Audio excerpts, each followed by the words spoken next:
Iran మరియు America మధ్య ఘర్షణ ఒకరోజులో మొదలైనది కాదు. ఇది దశాబ్దాల కాలంగా సాగుతున్న ఒక రాజకీయ చదరంగం. దీని మూలాలు 1953 నాటి సంఘటనల నుండి నేటి వరకు విస్తరించి ఉన్నాయి.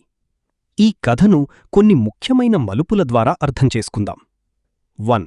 1953 విత్తనం పడినవేళ ద కూ. కథ ఇక్కడే మొదలవుతుంది.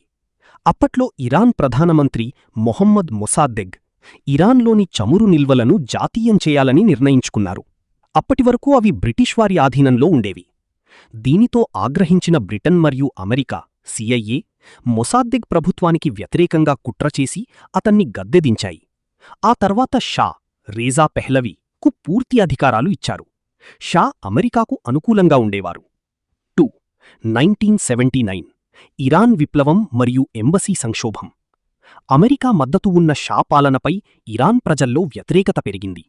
అయతొల్లా ఖొమేనీ నాయకత్వంలో ఇరాన్ ఇస్లామిక్ విప్లవం జరిగింది. సంక్షోభం 1979 నవంబర్లో ఇరాన్ విద్యార్థులు టెహ్రాన్లోని అమెరికా రాయభార కార్యాలయాన్ని ముట్టడించి 52 మంది అమెరికన్లను 444 రోజులపాటు బందీలుగా ఉంచుకున్నారు.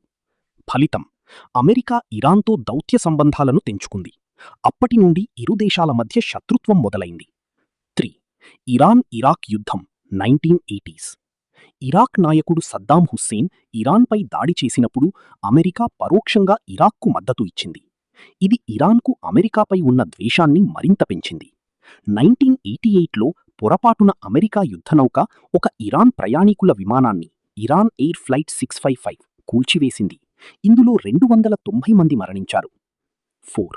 అణు ఒప్పందం మరియు ట్రంప్ నిర్ణయం 2015-2018. చాలా ఏళ్ల చర్చల తర్వాత 2015లో ఒబామా హయాంలో ఇరాన్ తన అణు కార్యక్రమాలను నియంత్రించుకోవడానికి ఒప్పుకుంది, జేసీపీఓఏ ఒప్పందం. కానీ 2018లో డొనాల్డ్ ట్రంప్ ఈ ఒప్పందం నుండి అమెరికాను బయటకు తీసుకువచ్చి ఇరాన్పై కఠినమైన ఆర్థిక ఆంక్షలు విధించారు. 5. హాసిం సులేమానీ హత్య 2020. సంబంధాలు అత్యంత దారుణంగా దెబ్బతిన్న క్షణం ఇది.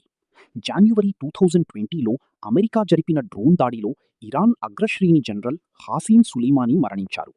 దీనికి ప్రతీకారంగా ఇరాన్ ఇరాక్లోని అమెరికా సైనిక స్థావరాలపై క్షిపణులతో దాడి చేసింది. ప్రస్తుత పరిస్థితి: మీరు ఇరాన్ మరియు అమెరికా మధ్య యుద్ధం నేరుగా జరగకపోయినా మధ్యప్రాచ్యంలో జరిగే అనేక ఘర్షణల్లో ఈ రెండు దేశాలు పరోక్షంగా తలపడుతూనే ఉన్నాయి. ఇరాన్ తన అణు సామర్థ్యాన్ని పెంచుకోవడం, అమెరికా ఆంక్షలు కొనసాగించడం ఈ వివాదాన్ని ఇంకా సజీవంగా ఉంచుతున్నాయి.